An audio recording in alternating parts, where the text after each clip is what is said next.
AI mund ta përdorish edhe si sfidues, domethënë mund t'i thush të të sfidoje, të bëje pyetje. Po, unë e kom thënë të ma të luaj rolin e avokatit djallit. Po, mund ta bësh ashtu, mund ta bësh për çdo temë që ti nuk e dish apo dush ta mësosh apo ta aplikosh. Mund ta thush, domethënë, bonus apliko metodën e Sokratit në klasë, edhe bënëm pyetje dhe sfidom në këtë temë. Okej. Edhe mësom se si ta shkruaj një esej. E ke provu?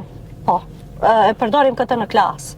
Dhe është shumë një mënyrë e mirë për studentët për t'i mësuar si të shkruajnë dhe si të mendojnë në mënyrë kritike, dhe me vërtet pyetjet që t'i bën janë ideale. Ta përfundojmë për AI-n.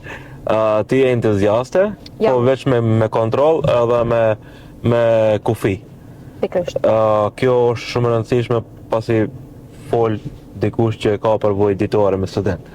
Këtë desha të arriju në emision. Nuk mund t'i ikim, dhe me thënë, ajo është më veç realitet. Si që ka qenë Google më para, si që ka qenë kalkulatori, i kemi pato fotot, ka patur protesta kundër kalkulatorit. Ose kundër televizorit, që kanë mendu se kanë dalin njerëzit për televizorit. Ose printing press. Dhe me thënë, këto janë tranzicionit të mdhaja në shoqëri që kanë ndodhur dhe do ndodhin dhe gjithmonë do ndodhin.